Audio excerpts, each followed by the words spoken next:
Un saludo cordial a todos ustedes. Voy a proceder a grabar la charla sobre el Concilio de Nicea, que por motivos técnicos se perdió en la versión original. Eso para que la tengan los que están interesados en los detalles de esa charla. Vamos a compartir mientras grabamos la presentación. Y una de las razones para esta charla es efectivamente el aniversario del Concilio de Nicea. Han pasado 1700 años. El Concilio de Niceas fue el año 325 y es conocido principalmente por el credo niceno, que es una de las versiones del credo que leemos en las solemnidades de la Iglesia, en nuestras misas. Empezamos por recordar la línea de tiempo de los primeros 4 siglos de la Iglesia. Aquí he puesto el año 100, 200, 300 y adelante, y algunos puntos especiales que inmediatamente voy a aclarar de qué se trata. Bueno, del año 30 aproximadamente, que es la resurrección de Cristo, hasta el año 100, es la era de los apóstoles. Pedro, Pablo, Juan, Pedro y Pablo murieron alrededor del año 65, 67, Juan alrededor del año 100. Bueno, vivían los apóstoles y es una era en que la iglesia se va difundiendo a partir de las enseñanzas, incluso de la presencia, sobre todo de Pablo en diferentes regiones del Imperio Romano.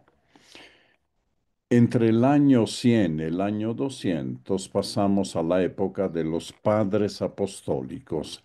Eh, los padres apostólicos principales son Clemente de Roma, Ignacio de Antioquía, Policarpo de Esmirna, la Didaqué, que es un texto, como dice el nombre, de enseñanza, el pastor de Hermas y Justino Mártir.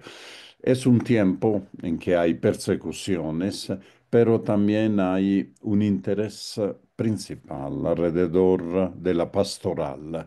Las comunidades crecen en todo el imperio, pero hay que organizarla. Se organiza con los obispos, se organiza con los presbíteros. Hay comunidades que empiezan a resaltar, a adquirir importancia.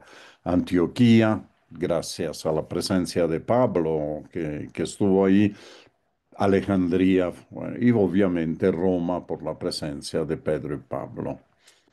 Viene después una época del 200 al 300 donde ya las comunidades están organizadas, la pastoral ya está encaminada, el mensaje está claro del evangelio que hay que anunciar, el bautizo, los sacramentos, etcétera, hasta la misa ya está más o menos como cena del Señor, ya se ha vuelto una, eh, una instancia litúrgica propia, ¿no? Separada ya de la cena.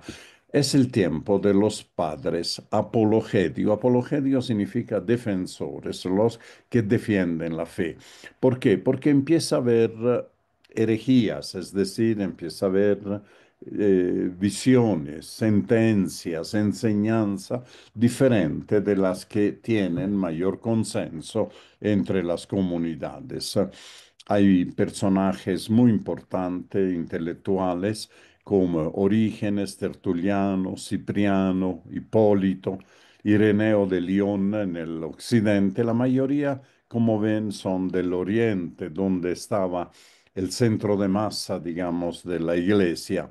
Y aparece este personaje ario del cual hablaremos. El 313 hay un evento fundamental, terminan las grandes persecuciones al final del siglo III, sobre todo la de Diocleciano, Maximino, y con el emperador Constantino sí, se dicta el Edicto de Milán. El Edicto de Milán legaliza la Iglesia, es decir, hace que la doctrina cristiana que hasta entonces, en los decenios anteriores, era considerada ilegal dentro del imperio, se volviera legal, es decir, se podía ejercer sin ninguna presión el culto sin tener mártires. Los siglos de los mártires son básicamente el siglo II y el siglo III, ¿verdad? Bueno, donde hubo mucho más. El edicto de Milán entonces es fundamental y viene acompañado de una tolerancia, pero también simpatía de Constantino por el cristianismo, porque Constantino ve que el cristianismo se va volviendo la religión más difundida en el imperio y por tanto le interesa estar de buenas con el cristianismo para mantener la unidad del imperio. 325 è la fecha del Concilio de Nicea, viene después del Edicto de Milán. Y otra fecha importante es el Edicto de Tesalónica. En el Edicto de Tesalónica no solo es reconocida como legal, sino es reconocida la religión cristiana como religión oficial del imperio. Es decir, todos los súbditos tienen que alinearse con la religión cristiana, no hay otra, ¿no? Y es protegida por los emperadores, ahí surgen ya las grandes basílicas, una serie de cosas, hasta financiamiento por parte del imperio para que crezca la iglesia cristiana o las iglesias cristianas. Un año después del edicto de Tesalónica hay el segundo concilio ecuménico, el concilio de Constantinopla, del cual hablaremos. Esta época se llama la época de los padres de la iglesia, dividida en padres orientales, que son la mayoría, Atanasio, Basilio, Gregorio de Nissa, Gregorio Nacianceno, Juan Crisóstomo, y también aparecen ya padres orientales, sobre todo San Jerónimo, Agustín, Ambrosio, Agustín, ¿sí? Son los principales, pero de ellos no hablaremos. Aquí nos concentraremos en este periodo bastante movido, ¿no? De la historia de la Iglesia. Aquí resumo lo que les he dicho. Los apóstoles, lo interesa es la evangelización, el bautismo, la catequesis y, eso sí es importante, la oposición es principalmente judía entre el año 30 y 100. Hubo algunas persecuciones aisladas, pero no tenemos que pensar que todo el tiempo los cristianos eran perseguidos por todos los emperadores, no, de vez en cuando por motivos a veces económicos, por motivo de quedar bien con otro grupo, etcétera, o por miedo.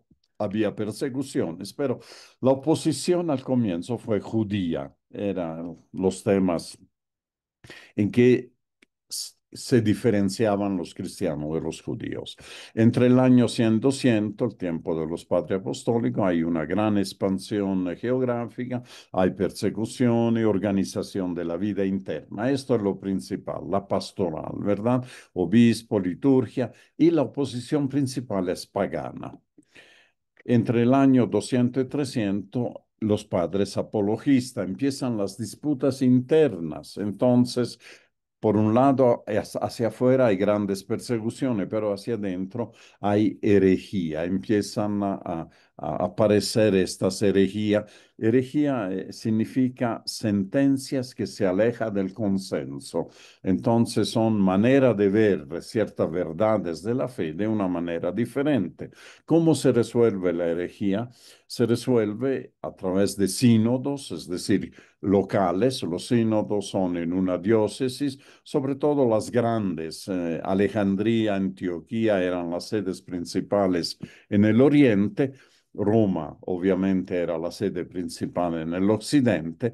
Entonces en Alejandría había un problema, se convocaba un sínodo y el sínodo excomulgaba, es decir, perseguía en realidad a los que propagandaban la herejía. Y De los sínodos se pasa a los concilios. Los concilios ya son reuniones de obispos de diferentes sedes y son ecuménicos en el sentido que participan, por lo menos en teoría, en la práctica no sucede, pero en teoría pueden participar de todo el mundo. Universal, ecuménico significa universal.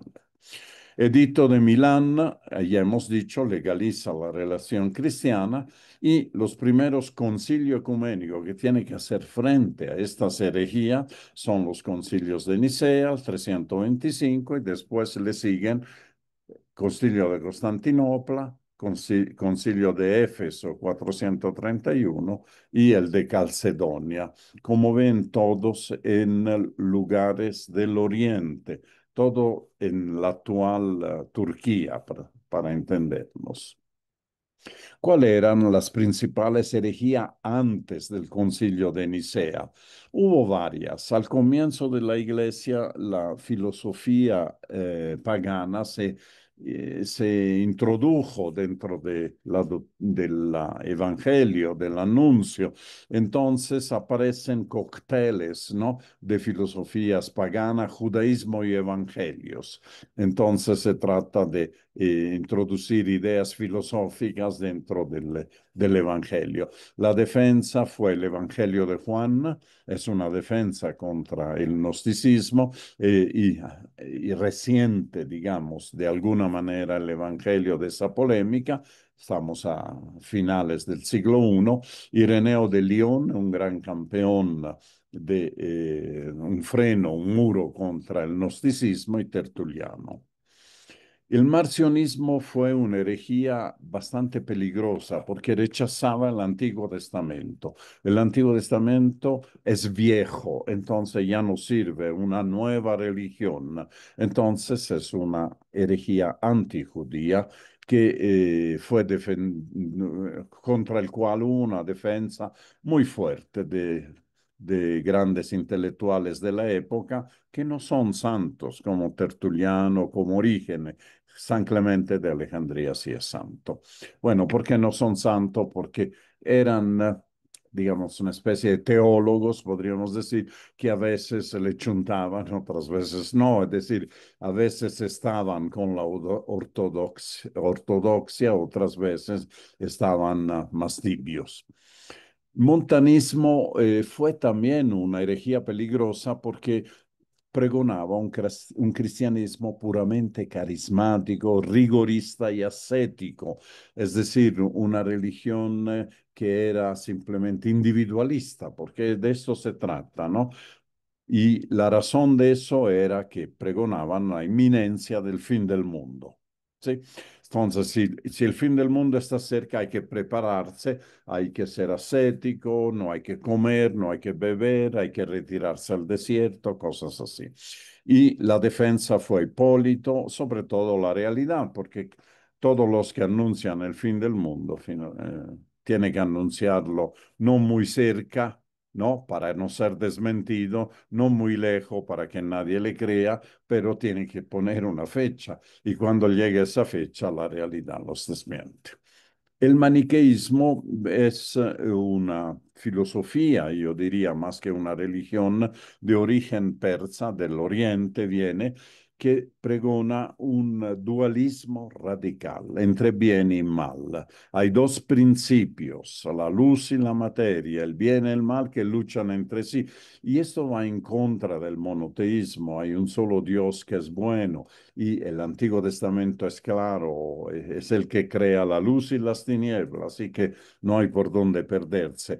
Pero Agustín, por ejemplo, en su juventud fue un maniqueo, después se convirtió al cristianismo, fue bautizado y fue también él un paladín del antimaniqueísmo, pero los principales fueron Cipriano Orígenes para desmentir con las escrituras a esta doctrina.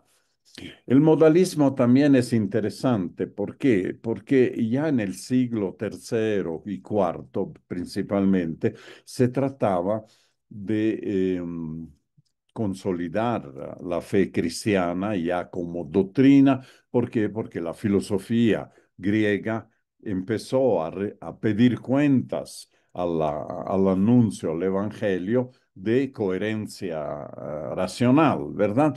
Entonces, había que arreglar cuenta, por un lado, con el monoteísmo de los judíos, que ya, digamos, eran venido a menos, ¿no? Digamos, dentro de las polémicas, pero también con el paganismo que tenía esta variedad de pléyadas de dioses.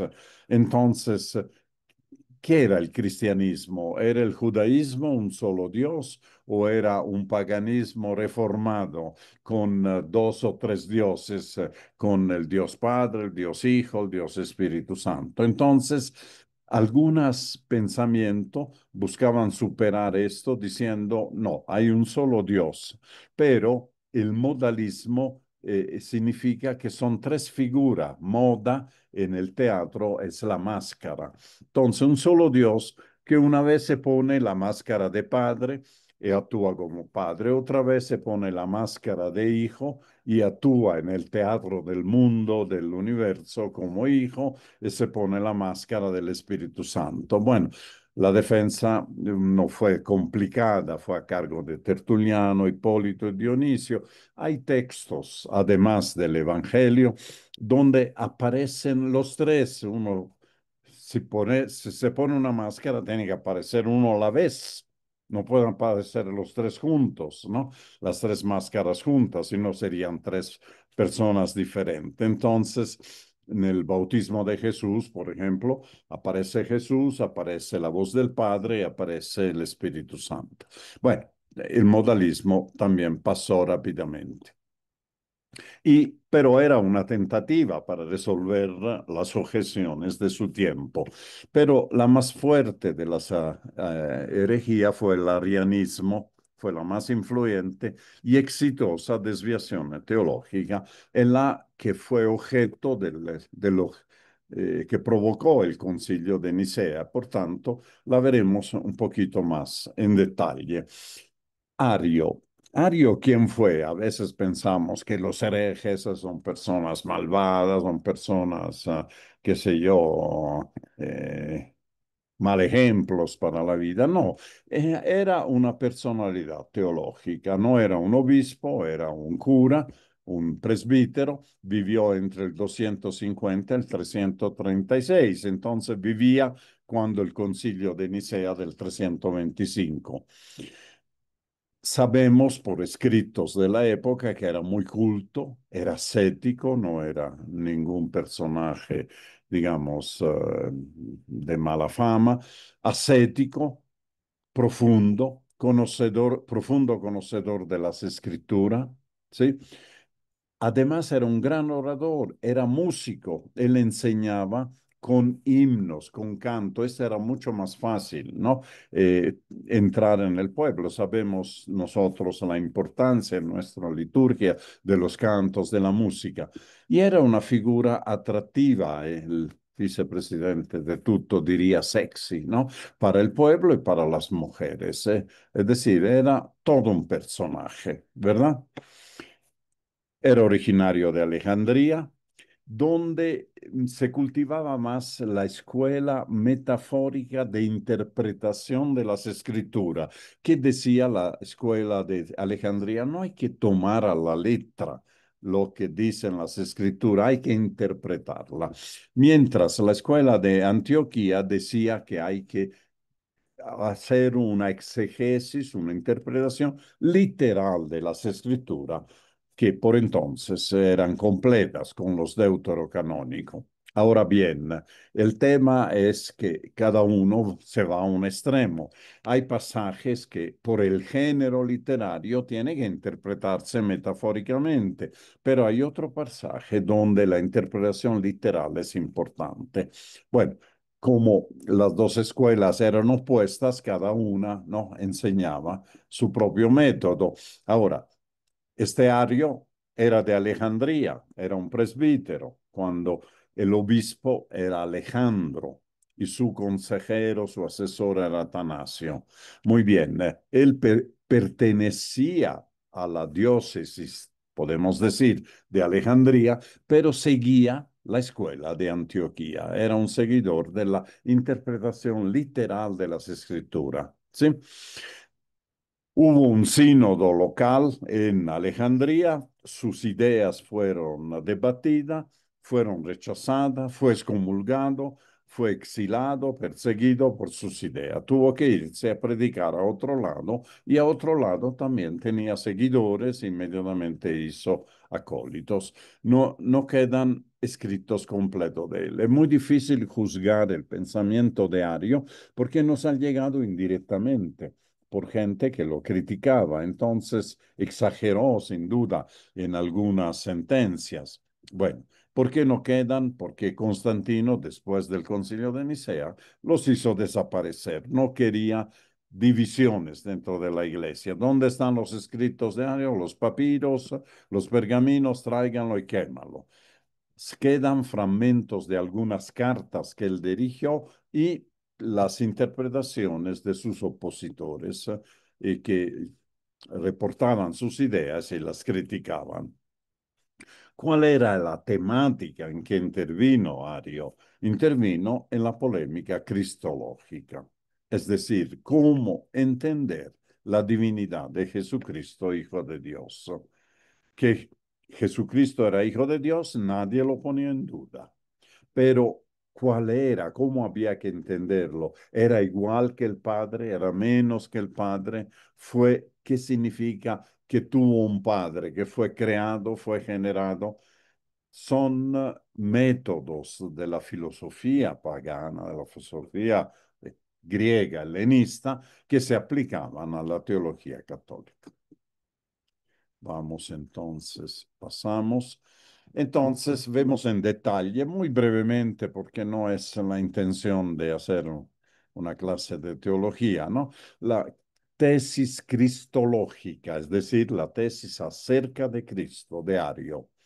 Él partía, reconocía que Jesús es el Hijo de Dios. Sobre eso no llovía.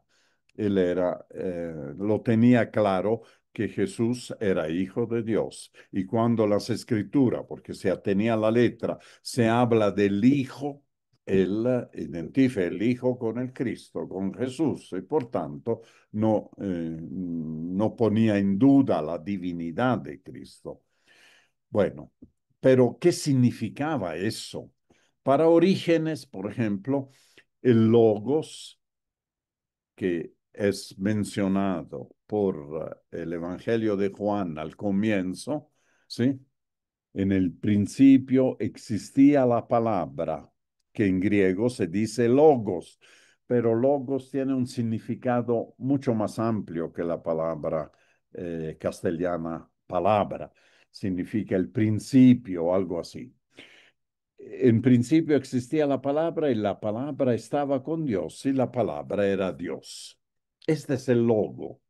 Pero para Orígenes, sí, el logos y el hijo son lo mismo.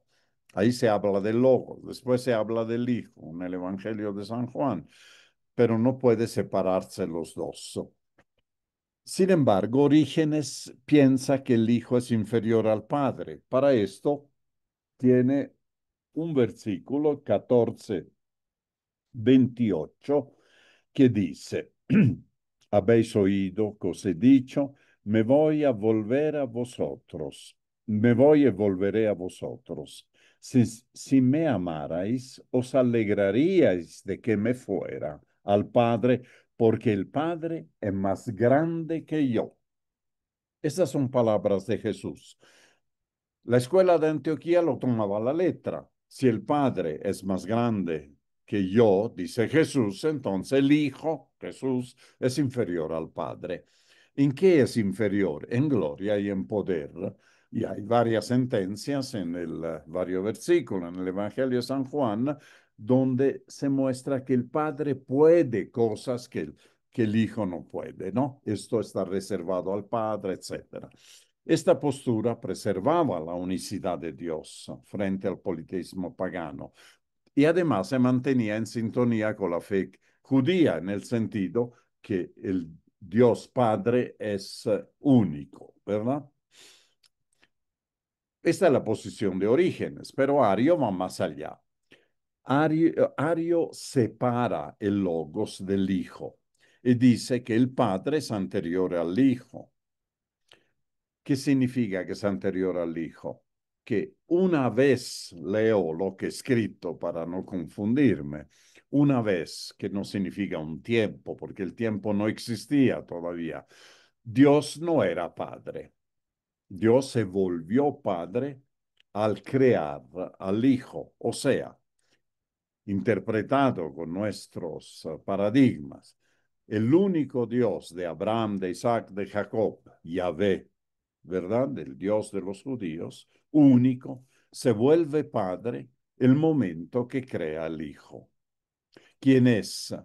El primero entre todas las criaturas, y esto también las cartas de San Pablo siempre lo recalcan, el primero entre todas las criaturas, pero no comparte la sustancia, aparece esta palabra, la sustancia, la naturaleza, ni la gloria de Dios. Es inferior en la gloria, pero tiene una sustancia diferente. Esta era la tesis de Ario. La consecuencia de esta tesis es que el Hijo, habiendo sido creado en un momento, ¿no? Eh, a- Antes que toda la creación, por supuesto, pero si ha sido creado, antes no existía y por tanto no es eterno. Eterno es solo el Padre. Entonces, de esa manera se abre un debate cristológico que también jugaba sobre las palabras. Una de estas palabras era la sustancia del Padre y del Hijo. Y la pregunta es, ¿son iguales? ¿Están hechos de lo mismo? ¿Sí? ¿Son homoousios? La palabra latín que nos hemos heredado del latín es consustancial, tienen la misma sustancia o simplemente son semejantes, como el hombre que fue hecho a imagen y semejanza de Dios, pero no es de la misma sustancia de Dios. Y la palabra griega homoiusos, hay una I de diferencia. Mira, homoousios, homoiusos. Muchas veces las cuestiones teológicas se basan en pequeñas diferencias de palabra. Bueno, en Génesis 1:27 el hombre fue creado por Dios a imagen y semejanza suya. El hombre, varón y mujer, fue creado, ¿ya? Es otra cosa. Entonces hay una I de diferencia, pero esta I hace una gran diferencia. Una cosa es que de la misma naturaleza, la otra es que simplemente semejante porque ha sido creado por él. Lo importante es darse cuenta que la doctrina de Ario tuvo un gran éxito en su tiempo. Hubo un momento en que los arianos eran tan numerosos entre los fieles como los ortodoxos, e inclusive entre los obispos. Los ortodoxos se llamaban también trinitarios, porque era Dios en tres personas, la misma sustancia, tres personas. ¿Por qué? ¿Por qué? Porque el arianismo era más fácil de comprender en el contexto de los judíos y en el contexto del politeísmo. Lo que abandonaban el politeísmo no querían saber más de muchos dioses, querían un solo Dios. Estaban fascinados con la idea de un solo Dios. Pero aquí me venían con tres personas, un Dios, tres personas, que el Padre, el Hijo, ¿no? Los confundía. Y además Ario no niega la divinidad de Jesucristo, en eso tuvo mucho cuidado, sino ateniéndose a la letra de las Escrituras, afirma que el Padre lo hace partícipe, lo ha constituido o revestido. Y sobre eso hay un versículo, leemos un poco todo, ¿no? Cuando el comienzo de la carta más importante de San Pablo, la más teología, la carta a los romanos. Y comienza así, Pablo, siervo de Jesucristo, apóstol por vocación, porque ha sido llamado, ¿verdad? Escogido para el Evangelio de Dios que había ya prometido por medio de sus profetas en las escrituras sagradas, es decir, en el Antiguo Testamento. acerca de su hijo, nacido del linaje de David según la carne, ¿verdad? Humanamente, hijo de David, constituido hijo de Dios con poder, según el Espíritu de Santidad, por su resurrección de entre los muertos. Entonces, Ario toma este versículo y dice, Jesucristo ha sido revestido, ha sido hecho partícipe de la naturaleza divina, mucho más que el hombre creado a imagen y semejanza y redimido por la resurrección de Cristo. ¿Sí? Ateniéndose a una interpretación literal de ese texto de la carta a los romanos. Hay que decir que algunos textos del Nuevo Testamento son cuanto menos ambiguos para que uno, tomándolos aisladamente, y esto quién sabe hay que subrayar, pueden respaldar la posición de Ario. Un segundo motivo es que, habiendo menguado la influencia judía, ha crecido el peso de la filosofía griega y de la razón, entonces se necesitan explicaciones coherentes además. Al negar la divinidad eterna de Cristo, sin negar la divinidad propia, Ario lo acercaba al hombre, manteniendo al Padre trascendente, digno de respeto, inaccesible, un misterio frente a un Jesús humano. Y el misterio les encantaba a las religiones paganas. Bueno, pero hay que decir que la doctrina de Ario tenía fallas. ¿Cuáles son estas fallas? Y las fallas fue en la que Atanasio, principalmente San Atanasio, el teólogo asesor de Alejandro, obispo de Alejandría, y Atanasio como principal teólogo del concilio de Nicea, ¿sí? Hicieron que la doctrina de Ario fue marginada de la iglesia, fue excomulgado y lentamente, no de golpe, fueron desapareciendo del mapa. ¿Cuáles son las razones en contra de la doctrina de Ario? El primero es muy fuerte, es el argumento soteriológico. Soter significa salvador, el argumento que tiene que ver con la salvación. Ahora bien, el pecado original, el pecado del hombre, el origen de todos los pecados, es una ofensa a Dios, un daño infligido a Dios que solo Dios puede perdonar y puede recuperar, no un hombre cualquiera con cualquier sufrimiento. Y la Iglesia afirma que solo en Cristo hay salvación, porque Cristo es Dios. Entonces no hay otro nombre por el cual podemos salvarnos. Y si Cristo no fuera Dios, no fuera igual que Dios, no podía su sacrificio tener un significado soteriólogo, es decir, un significado de salvación. Un segundo argumento es que el logos creador, es decir, el logos que crea la, el mundo en Génesis 1 y que es identificado con el Hijo en el Evangelio de Juan, en el capítulo 1 de Juan, como hemos leído, bueno, este logo creador que estaba con Dios desde siempre y era Dios, es el mismo Hijo. Y esto lo dice claramente Juan 1:14. Eh, lo hemos leído antes, lo volvemos a leer, y la palabra se hizo carne y puso su morada entre nosotros. La palabra se hizo carne. La palabra es el logos se hizo carne. Entonces el logos es Jesús, es el Hijo, ¿no?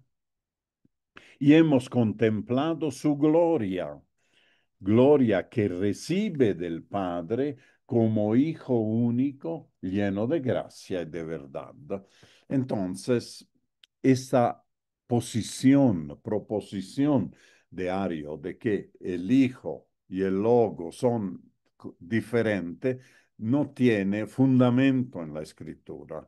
Era una asunción arbitraria que Ario no podía justificar. Su talón de Aquiles era decir que Logos no era el Hijo. Bueno, y quién sabe, desde nuestro punto de vista, desde el punto de vista de la iglesia, de la teología, la lectura de la Biblia tiene que ser integral.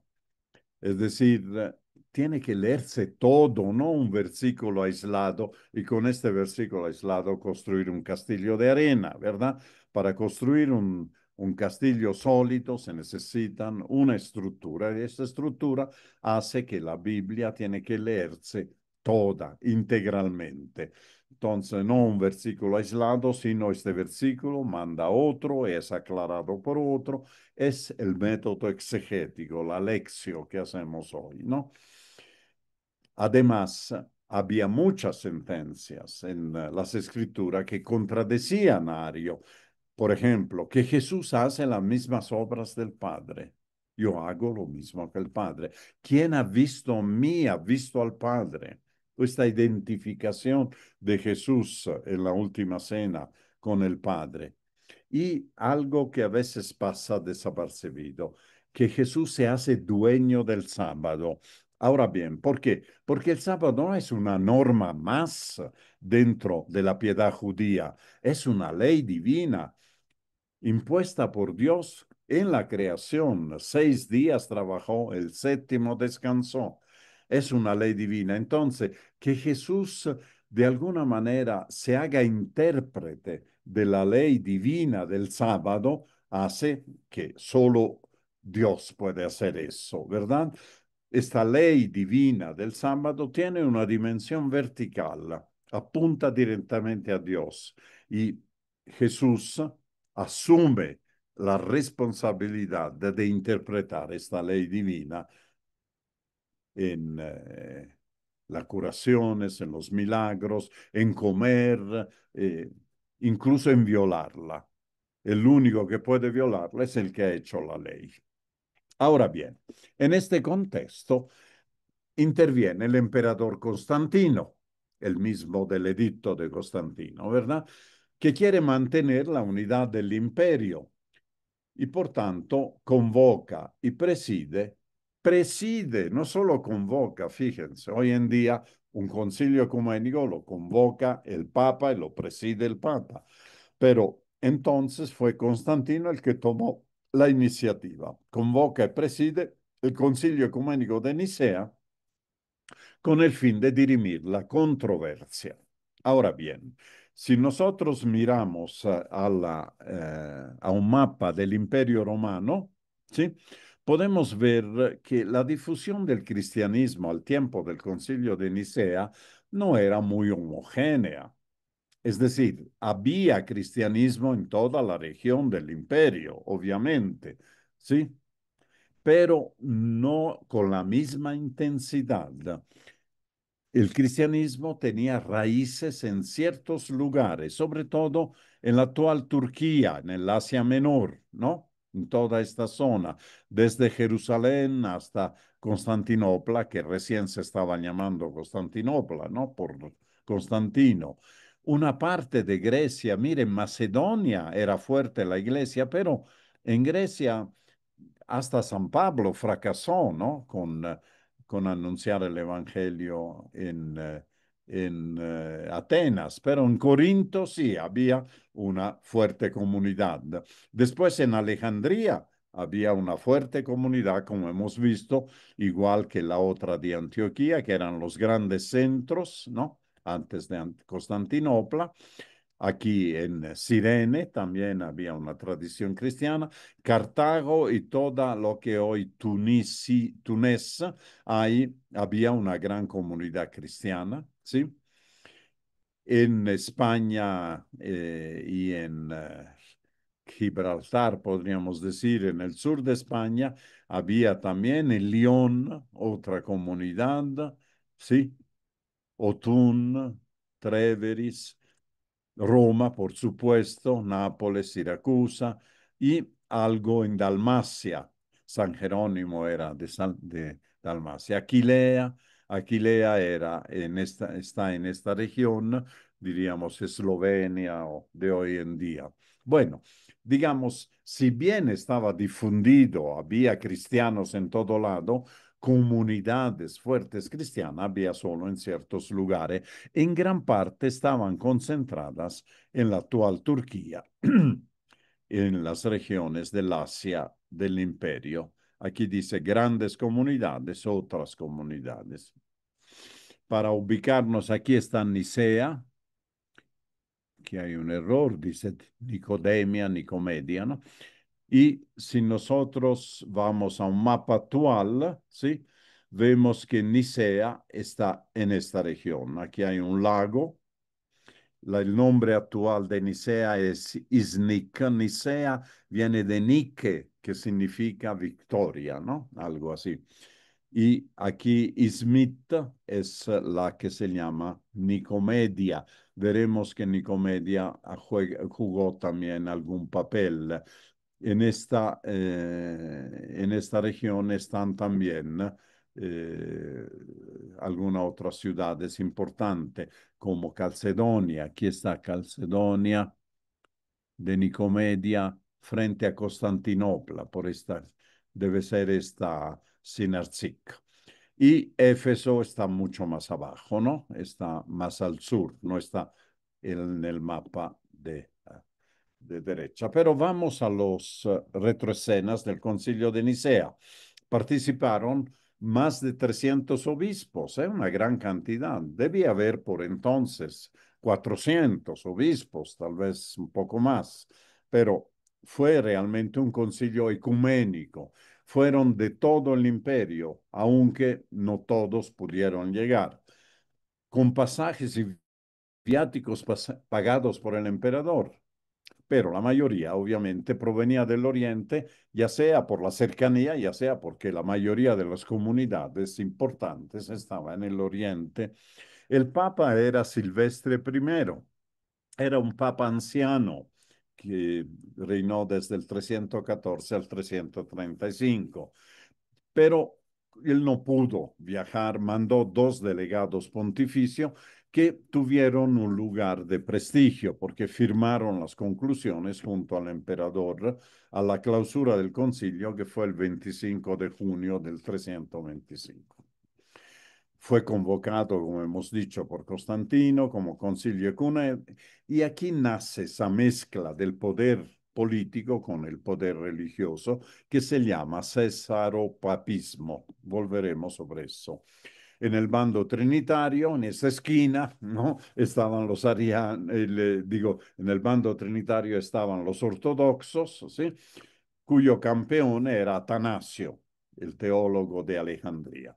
Y en el bando ariano estaban dos obispos que se llamaban Eusebio, uno de Cesarea, es decir, de Palestina, y otro de Nicomedia, ahí cerca de Nicea, que después se volvió patriarca de Constantinopla.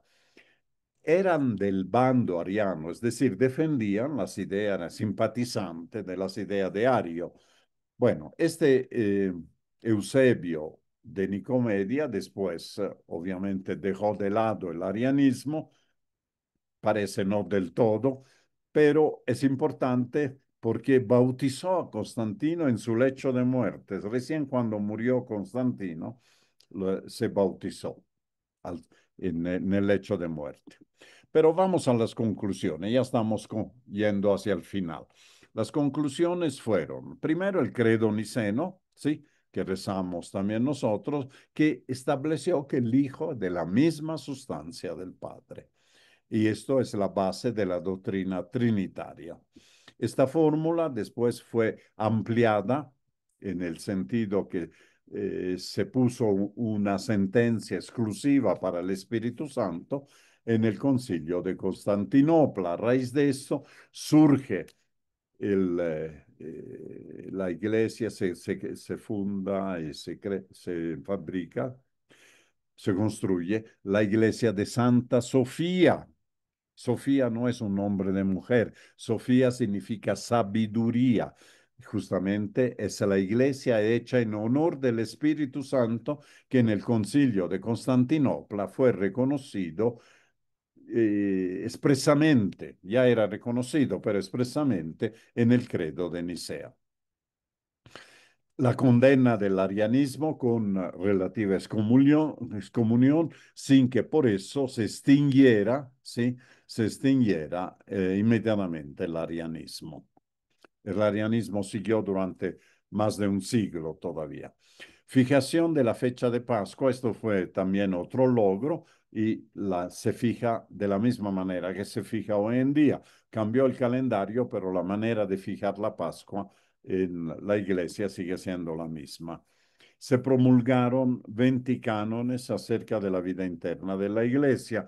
En especial había el problema de los lapsis, es decir, de los cristianos que durante las persecuciones habían renegado de su fe. Volvieron a la iglesia, entonces hubo normas de reconciliación. Algunos querían ser muy severos, muy rigurosos con ellos, pero finalmente hubo una decisión de acogerlos y normas sobre bautismo y liturgia. ¿Cuáles fueron las consecuencias del Concilio de Nicea? Como decía, no se extinguió de inmediato el arianismo, pero empezó su decadencia. Hubo el caso del Papa Liberio, el que construyó la iglesia de la Basílica de Santa María la Mayor en Roma entre el año 352 366, que inicialmente se opuso al arianismo, fue perseguido, fue torturado por el emperador Arriano. Hasta un emperador ariano se tuvo Constancio II. Después fue liberado, pero tuvo que llegar a compromisos con el arianismo. Esta es la razón por la cual el Papa Liberio es considerado el primer papa de la antigüedad que no fue hecho santo. No es San Papa Liberio por la Iglesia Católica. Por la Iglesia Ortodoxa, Liberio es santo. Bueno, hubo tiempos de confusión teológica entre 365 y 364 y justamente fue el Concilio de Constantinopla lo que puso fin a este periodo de confusión, ¿sí? Con el emperador Valentiniano el Grande. Valentiniano el Grande fue el que después de Constancio II, después de Juliano el Apóstata, puso fin a este periodo de confusión.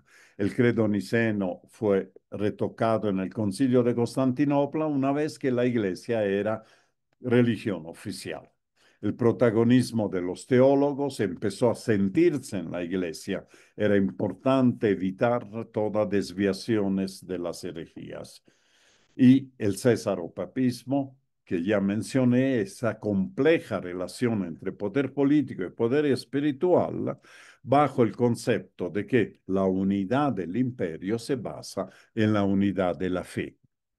Si no hay luchas religiosas, es más fácil tener unidad política, pero si hay divisiones religiosas, la unidad política también es puesta a prueba. Y las herejías entonces debían ser combatida no solo teológicamente por la Iglesia, sino también políticamente por el imperio. De ahí nace la idea que el Papa tiene que coronar al emperador y que el emperador tiene que dar el visto bueno para los papas, cosas así. Bueno, después de Nicea hubo tres concilios, el de Constantinopla, bajo Teodosio I, como que ya he mencionado, y es importante que Constantinopla se vuelve una sede primaria, principal, frente a Jerusalén, Alejandría, Antioquía. Es decir, Constantinopla es la iglesia más importante del Oriente, pero no más importante que Roma. Es decir, ¿por qué? Porque el césaropapismo hizo que donde está el emperador, ahí está también el jefe de la iglesia. Por lo menos hasta este concilio era de la iglesia oriental. ¿Sí? El concilio de Éfeso, 431, convocado por Teodosio II, tenía que aclarar tema cristológico, pero terminó por reconocer a María con el título de Theotokos. Theotokos significa Madre de Dios. Mientras Nestorio, que era patriarca de Constantinopla, defendía el título de Cristotokos, es decir, Madre de Cristo, no de Dios. Bueno, pero la polémica alrededor si Cristo era Dios influenció en esta decisión, ¿no? Porque si Cristo era Dios, entonces decir Cristotokos era lo mismo que decir Theotokos. De ahí vino esa dogma de María, Madre de Dios, cuya fiesta es el primer día del año, ¿no? Un día que no es propicio normalmente para celebraciones litúrgicas porque el 31 festejamos el fin del año. Bueno, fortalecimiento de la devoción mariana como consecuencia de eso, sobre todo en el Oriente, la devoción con los íconos marianos explota en este periodo. Hay tensiones entre Alejandría y Constantinopla, se llega a condenar el nestorianismo, es decir, el patriarca Nestorio queda un poco como chancho en trapecio, podríamos decir, ¿no? Frente a esa decisión y finalmente Cirilo de Alejandría logra que Nestorio sea depuesto, ¿no? La autoridad teológica de Constantinopla es depuesta para eh, significar que sus tesis, ¿no? Habían sido derrotadas. Y finalmente, siempre manteniéndolo en el siglo V, el concilio de Calcedonia, bajo el emperador Marciano, que ya se ocupa de Jesucristo y dice que en Jesucristo hay dos naturalezas en una única persona. En Jesús hay la naturaleza divina y la naturaleza humana que coexisten. Contra el nestorianismo que decía que no, y el monofisismo, mono significa una única naturaleza. Bueno, en este concilio por primera vez participó un papa, el Papa León I, y además fue un concilio muy concurrido con 520 obispos. Una de las cosas que no le gustó al Papa es que Constantinopla fue elevada a la misma autoridad que Roma sobre Oriente. Es decir, entre Roma y Constantinopla la diferencia era solo el territorio. Roma sobre Occidente, Constantinopla como dos cabezas. Acuérdese que en aquel periodo había dos emperadores, uno para el occidente que estaba básicamente en Milán y el otro que sobre el oriente. Bueno, Roma rechazó esto y finalmente las divisiones entre la iglesia occidental o latina y la iglesia oriental se fueron agrandando hasta llegar a la ruptura en el 1024, que fue el cisma de Oriente, ¿verdad? Pero en este concilio hubo ya una ruptura, un cisma. Las iglesias no calcedonianas se llaman, iglesias que rechazaron, ¿no? La idea de dos naturalezas en Cristo, que son las iglesias orientales de Siria, Armenia y Egipto, que hasta hoy en día no pertenecen ni a la iglesia de Roma ni a la iglesia ortodoxa.